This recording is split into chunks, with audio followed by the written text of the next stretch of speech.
how I uncovered my mom's secret and took down a crime empire, a true family struggle.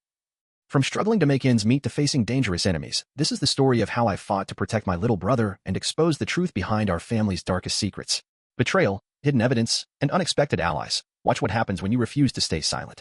They say you don't know how bad things are until you're standing in your kitchen staring at an empty cereal box, wondering how to tell your little brother he has to skip breakfast again. That's where I was, 16, tired, and mad at the world. We didn't always live like this. My name's Jacob, and we used to be a pretty normal family. 2 kids, a mom who worked hard, a dad who, well, more on him later. Let's just say he left and never looked back, like he was trying to erase us from his life. No calls, no cards, not even a happy birthday once a year. Just silence. After he was gone, Mom did everything she could to keep things together. She juggled 2 jobs, sometimes 3. She always smiled, even when her eyes looked hollow. But one morning, I woke up, and she was just gone. I thought maybe she was working an early shift. But then the hours passed. No texts. No notes. Nothing. I called her phone a dozen times. Straight to voicemail. My 10-year-old brother, Eli, kept asking if she'd be home for dinner. I said yes, but I was lying. I had no clue. By midnight, I was pacing the living room like some kind of detective in a movie, trying to figure out if I should call the cops. But what would I say? Hey, my mom left without a word. We're broke, and I've got no one to turn to? It felt like the world had flipped upside down overnight. The next day, she still wasn't back. I skipped school and checked every place I could think of, her job at the diner, the gas station where she sometimes picked up shifts, even the bus station. No one had seen her. Some of the staff said she quit a week ago, which made no sense. Why wouldn't she tell us? That night, I found something strange in her closet. A shoebox stuffed with old receipts, a bus ticket stub, and a piece of notebook paper with a phone number and the name Danny scribbled across the top. I'd never heard of a Danny before, but something told me this wasn't random. I didn't sleep at all. I stayed up reading the receipts like they held some kind of secret code. Most were for cheap meals, gas, a few motel stays, and one caught my eye. It was for a pawn shop in a town 2 hours away. She'd pawned a bracelet. It was her mother's. That's when it hit me. She didn't leave by accident. She planned this. But why? I couldn't ask anyone for help. We had no close family. My aunt lived across the country, and we hadn't spoken in years. Eli didn't know any of this. I told him Mom was working late again, and he believed me. For now. But I knew I had to do something. Fast. The fridge was nearly empty. We had a few packs of ramen, a half jug of milk, and maybe enough peanut butter for 2 sandwiches. I'd been skipping meals so Eli wouldn't have to. I was 16 and starving, but he was 10. He deserved better. I started looking for side hustles, anything to make money. I mowed some neighbors' lawns, cleaned out old garages, even sold my Xbox. I was too tired to play it anyway. But the more time passed, the more I felt like I was living someone else's life. One where I was suddenly a single parent, with no training, no backup, and way too many secrets to untangle. And then, about 2 weeks after Mom vanished, a letter arrived. Not an email. Not a text. A real letter, addressed to me.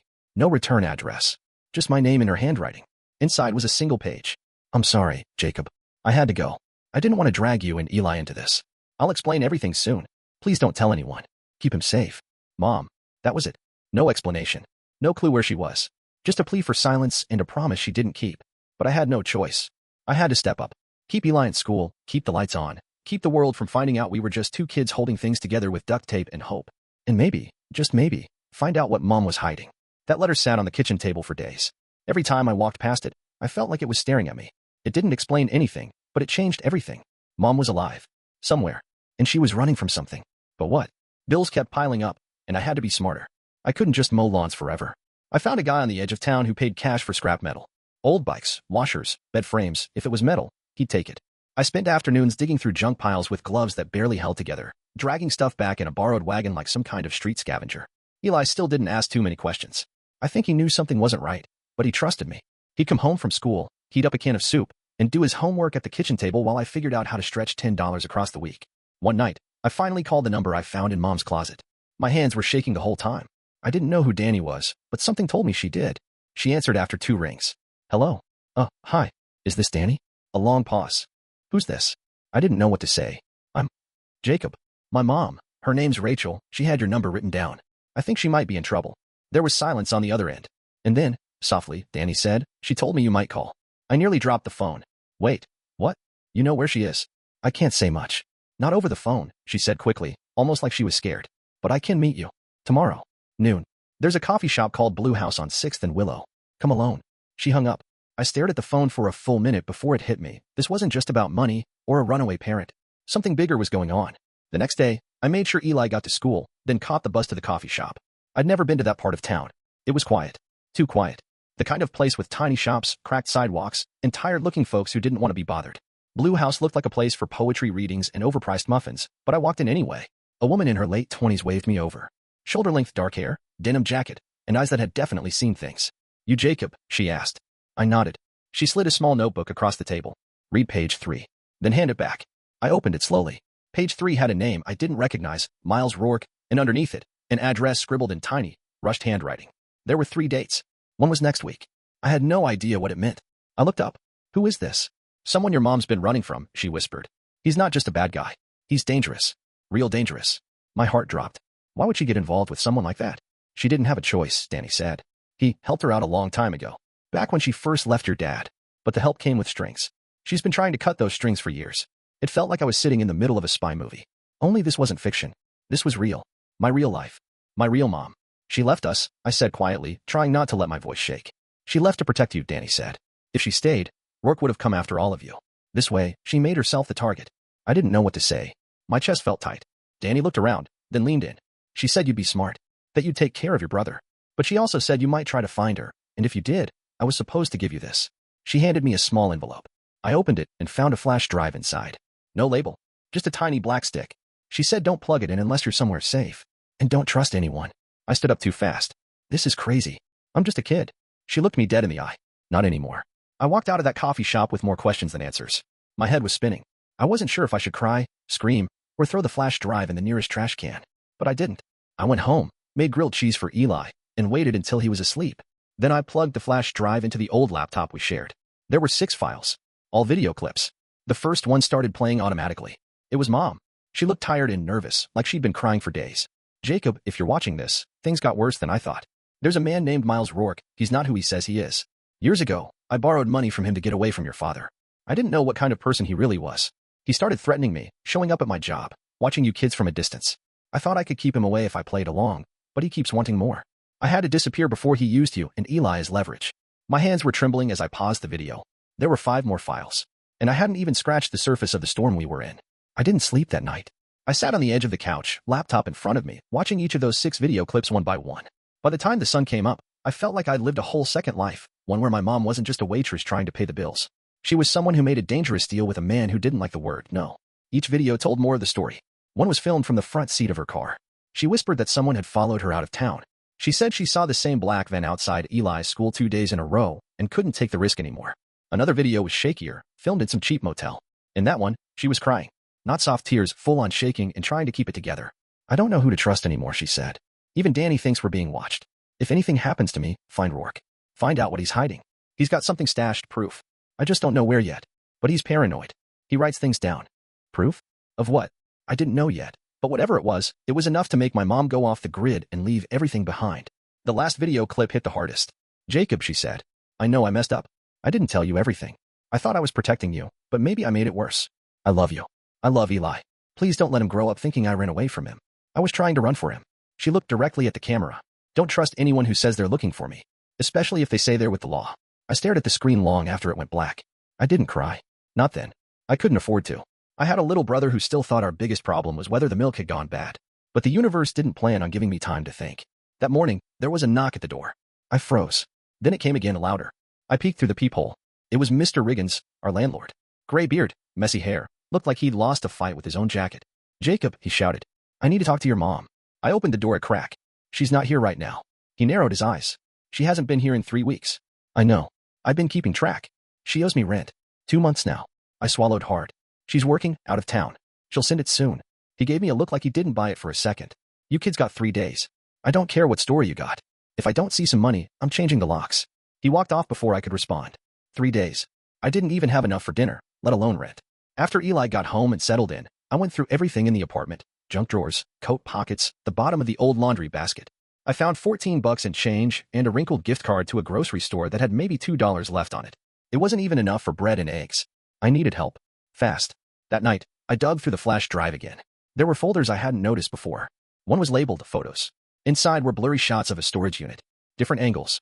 And in one of them, I saw a metal tag with the number A13 on it. No name. No address. But I remembered something. One of the receipts from the shoebox, way back when I first checked her closet, had a rental fee for a place called Ridgeview Storage. I still had the receipt tucked in my sock drawer. I pulled it out and compared it to the photos. It matched. I didn't waste time. The next morning, I walked Eli to school, then took the long walk to Ridgeview. It was almost 5 miles. I didn't care. The place looked like every storage facility in every crime show I'd ever seen. Rows of metal doors, no windows, a sleepy-looking office off to the side. I slipped past the office and found Unit A13. The lock was still on. But it wasn't a fancy one, just an old combo lock with 4 dials. I sat on the pavement and tried every number I could think of: birthdays, phone numbers, anything. After 30 minutes, my fingers sore and numb, I tried Eli's birthday. Click. The lock opened. I held my breath and rolled the door up. Inside was a small pile of boxes, a folding chair, and a backpack. That's it. No briefcase full of money. No flashing arrow pointing to the truth. Just stuff. But it was Mom's stuff. The backpack was full of papers. Some of it was junk, old bills, letters, receipts. But tucked into a side pocket was a black notebook with a leather cover. Inside, the first page had only one sentence. Rourke's hiding everything in plain sight. The next few pages were filled with notes. Names, dates, street addresses. Some were underlined. Some circled. One note said, D. Prescott, accountant, keeps records. Leverage. Another said, Miles used the church front to wash money. Pastor knew. I was 17 days into surviving on peanut butter sandwiches, and suddenly I was neck-deep in a mess that sounded like a low-budget thriller. And somehow, my mom had been right in the middle of it. The notebook was more than just scribbles. It was like reading a map without the key. Every page pointed somewhere, but none of it made full sense yet.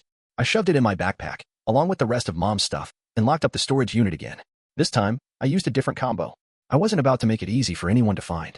By the time I got home, Eli was already on the couch, eating dry cereal out of the box. He looked up with a grin and said, We're out of milk again. I forced a smile. We'll fix that soon. Truth was, we were out of almost everything.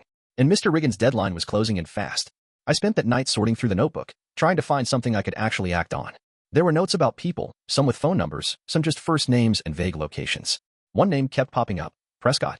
Every time she mentioned him, it was tied to something about the books or ledger entries. It didn't take a genius to guess this guy probably knew where Rourke's money was going or coming from. If I could find him, maybe I could find leverage. And if I had leverage, maybe I could trade it for Mom's safety. That was the thought, anyway. But life doesn't wait for the plan to be ready. The next day, I came home from picking up Eli at school, and I immediately knew something was off. The front door was unlocked. I never leave it unlocked. I froze with my hand on the doorknob. Eli asked, Did we get robbed? Stay behind me, I whispered, stepping inside slowly. The lights were off. Nothing seemed broken. No drawers open. Nothing missing. And then, from the kitchen, a voice said, You must be Jacob. I jumped so hard I nearly dropped my bag. A man was sitting at our kitchen table like he'd been invited in for coffee. Mid-40s, clean suit, sharp haircut, and eyes that felt like they saw too much. He had a calm smile, but the kind of calm that made your stomach twist. Who are you? I asked, pulling Eli closer. I'm a friend of your mother's, he said smoothly. My name's Mr. Glass. I didn't move. My mom doesn't have friends who break into houses. He chuckled. Fair enough. I let myself in. I was hoping to speak with her, but since you're here, maybe you can help me. I doubt it. He stood up slowly. I work for a group that's, let's say we're very interested in her whereabouts. She disappeared before fulfilling certain obligations. That's when it clicked. He didn't say company. He didn't say law enforcement. He said group, which meant one thing. Rourke. She's not here, I said, trying to sound confident. Oh, I know. But someone like her doesn't just vanish without a trace. Someone must be helping her, hiding her, funding her. Wouldn't you agree? I didn't answer. Mr. Glass stepped closer and crouched to Eli's level. Is this your little brother? Eli didn't say anything, just looked at the floor. Cute kid, Mr. Glass said with a nod. I hope you're doing your best to keep him safe. And just like that, the message was clear. It wasn't a threat, it was a warning dressed like small talk. Get out, I said, my voice shaking. He stood upright, dusted off his sleeves, and smiled politely. No need for drama. I'll go. But Jacob, if you hear from your mother, do let her know we're still waiting. He walked out like he owned the place. I waited until I saw his car pull away before I dropped to the floor. My legs gave out. Eli kept asking who that was, but I told him it was just someone from Mom's old job. Another lie. That night, I took the notebook and copied every page. I scanned them at the library and emailed them to myself under a fake address. Just in case. Then I did something even dumber. I called one of the numbers listed under Prescott's name. It rang 5 times. Then a voice answered. Gruff. Suspicious. Who is this? I'm trying to reach David Prescott. Silence. Then, he doesn't take calls. Who gave you this number? I hesitated. A friend of his. Said he might want to talk about. Rourke. There was a long pause. Then the voice said, Meet me at the back parking lot of Jefferson High School. Tonight. Midnight. Come alone. He hung up. Jefferson High was across town. And I didn't have a car. I debated all night whether to go. It could be a trap. It probably was a trap. But if it wasn't, if it was real, I couldn't let the chance slip by. I left Eli with our neighbor, told her I had a school project to finish late. She didn't ask questions. I took my bike and rode through the empty streets, heart pounding like a war drum. The school lot was dark. Not a soul in sight. I waited near the back gate. 10 minutes. Then 20. My nerves were shot. Then headlights appeared down the street. A dark blue sedan pulled up slowly. The passenger window rolled down. "You Jacob," the driver said. I nodded. "Get in." Getting into that car was probably the dumbest decision I'd made in my life, but it also might have been the most important. The man behind the wheel didn't say much at first. He looked like he hadn't slept in days. Mid-50s, thick gray beard, wore a ball cap low over his eyes. His hands were shaking slightly as he drove, and he kept glancing in the mirror like he expected to be followed. We drove for 20 minutes in silence before pulling into a rundown gas station that had long since shut down. The windows were boarded, the sign half fallen, and weeds had taken over the lot. "This is far enough," he said, turning off the engine. "Name's Prescott. Your mom told me if things went south, you might reach out." I stayed quiet, waiting. He reached into the glove compartment and pulled out a small, beat-up cassette tape. Yes, an actual cassette. He held it out like it weighed a ton. This is what she was trying to find, and what Rourke wants destroyed. I took it slowly. What's on it? A conversation. One he thought was private. Him and a few others talking about cleaning up messes, laundering money through the church, bribing city officials. There's even talk about people who went missing. Names, amounts, the works. My hand tightened around the tape.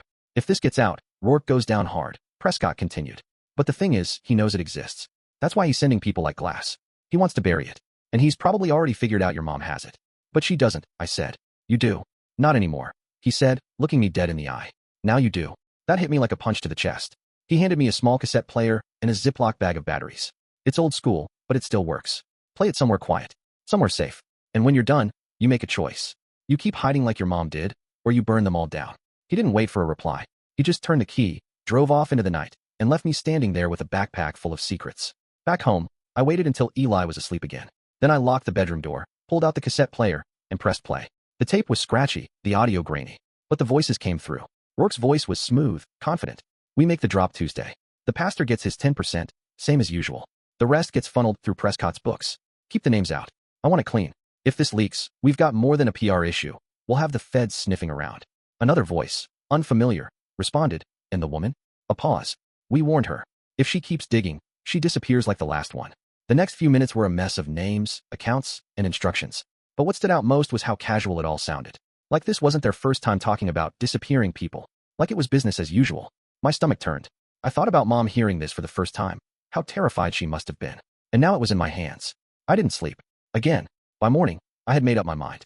I wasn't going to run. But I couldn't stay either. I spent the day getting things ready. Packed the essentials. Grabbed the flash drive, the tape, the notebook. I left most of the old clothes behind, except for a few that looked clean enough to pass. Then I sat Eli down. "Hey," I said, kneeling in front of him. "How would you feel about taking a little trip?" His eyes lit up. "Like a vacation?"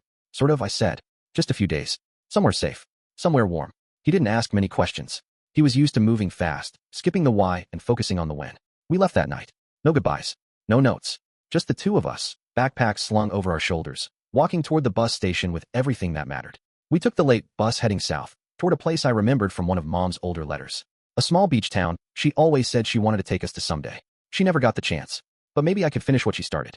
2 days later, while hiding out in a rundown motel just a few blocks from the water, I got a text. From a number I didn't recognize. "Nice trip. Shame about the tape." My heart sank. I checked my backpack. Everything was still there, flash drive, notebook, player.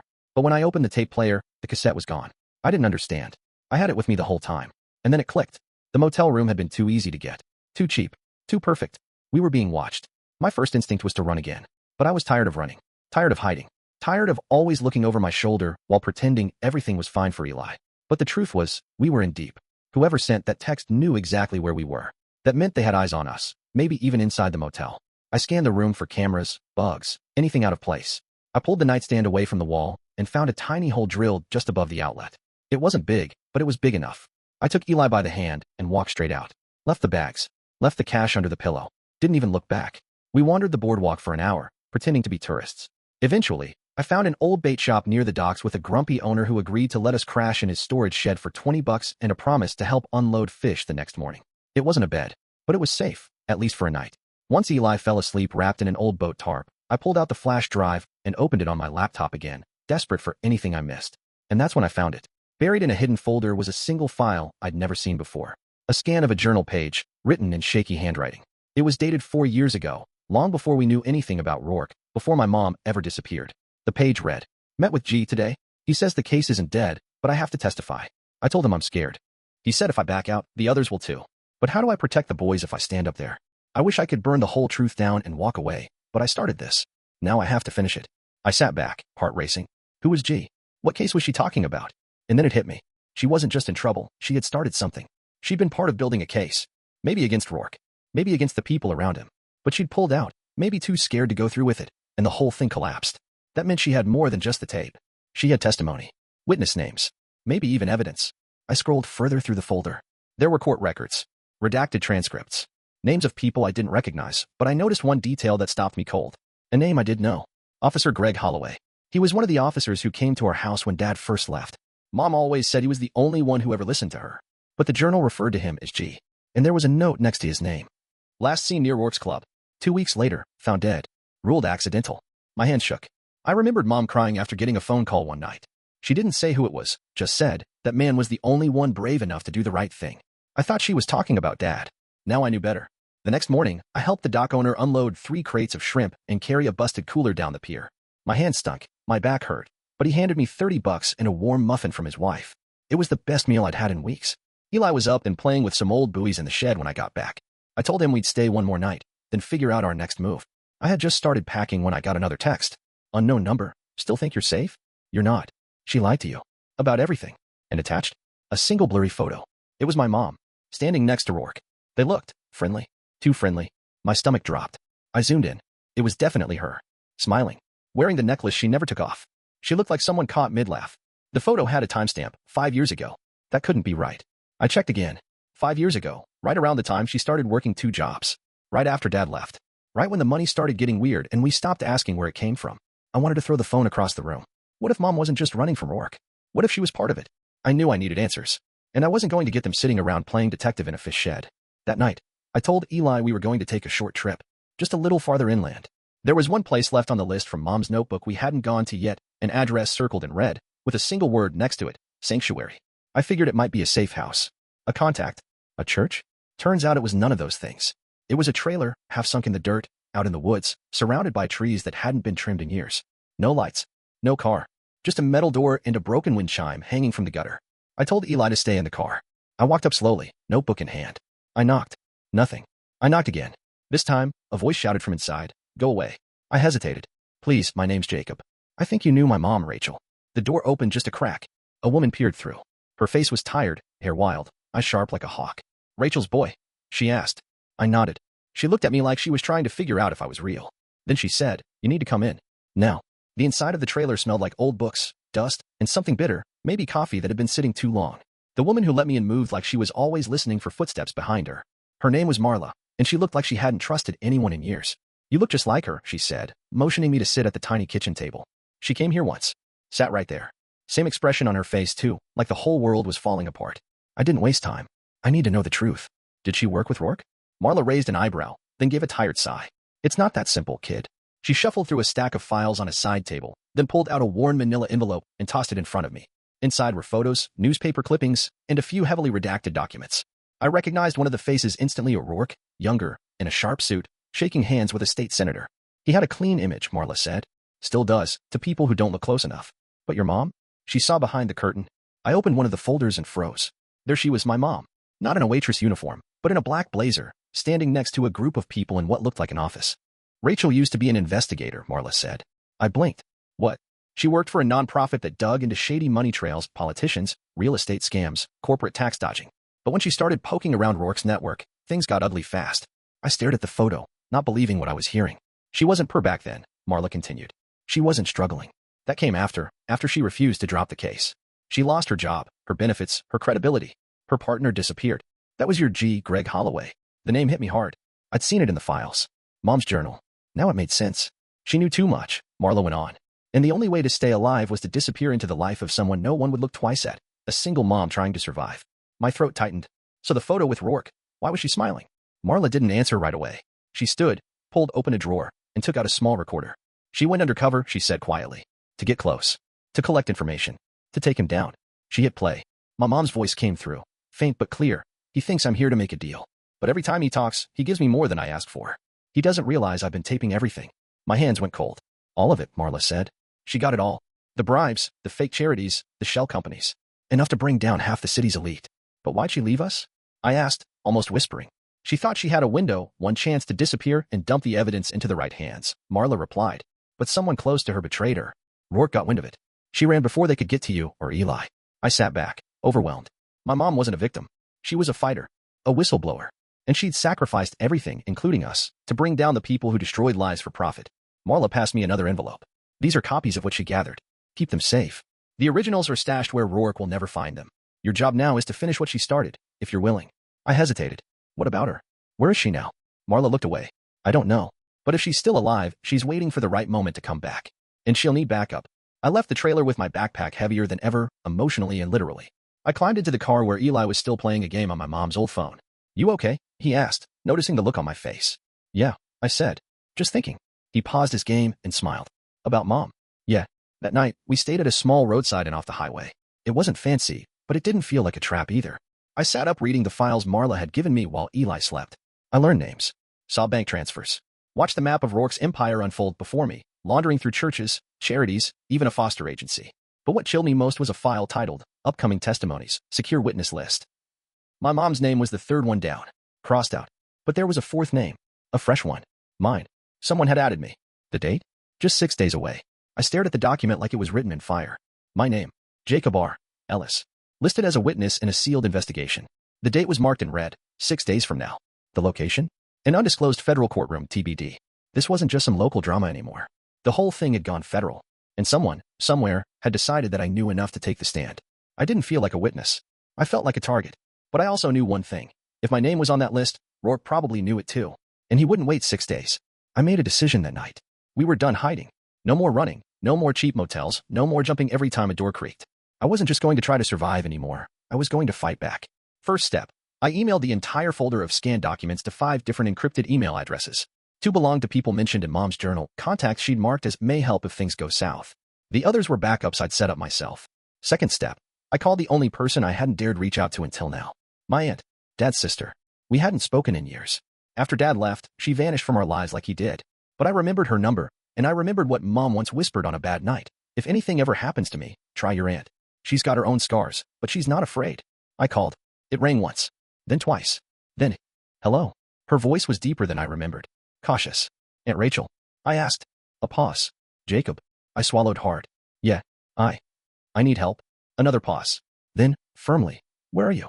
3 hours later, she pulled up in a dusty old truck, hair tied back, sleeves rolled up. She hadn't changed much, still looked like she could fight off a wild animal with a shovel and keep walking. She got out and wrapped me in a hug so tight I couldn't breathe. You look just like your mom, she whispered. Come on. Let's get you 2 out of sight. Her cabin was tucked deep in the woods on the edge of a small town I didn't even know existed. No neighbors. No cell service. Just trees, wind, and quiet. For the first time in weeks, I exhaled. She didn't ask many questions the first night. Just made us dinner, gave Eli a hot bath, and let me rest. The next morning, we sat on her porch, and I told her everything. Rourke. The tape. The files. Mom's double life.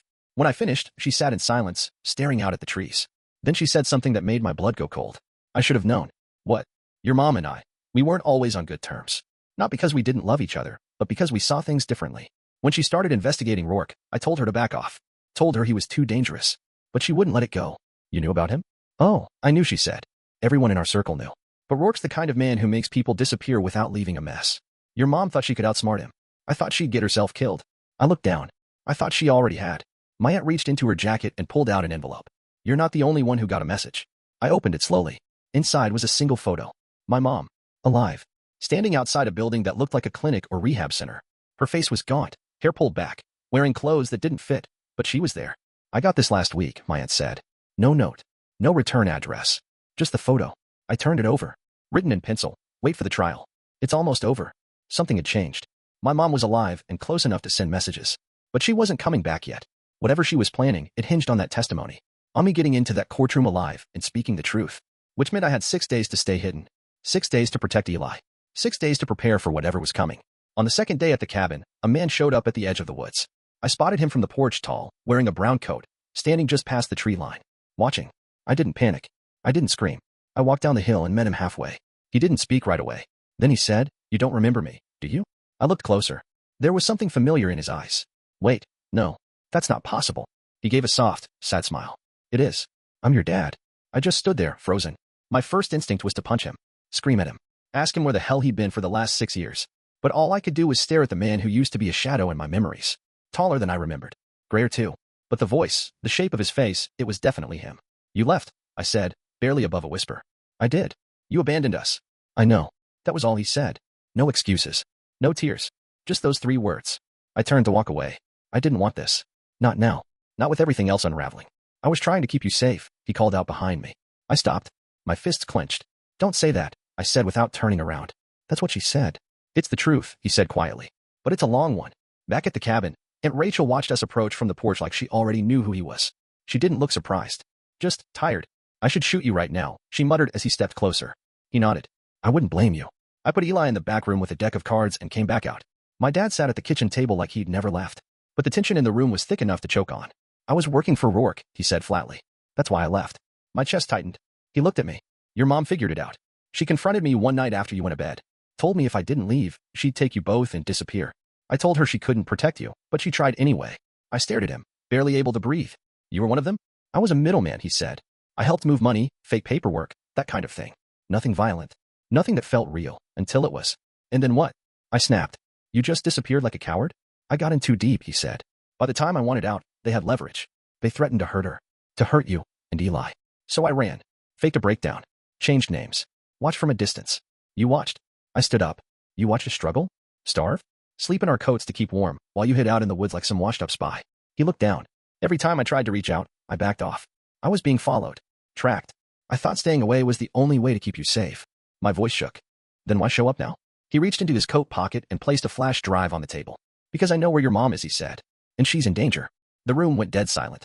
She resurfaced too soon, he continued. Rourke found out she was alive barely a week ago. They've been trying to find the original tape, the one she hid.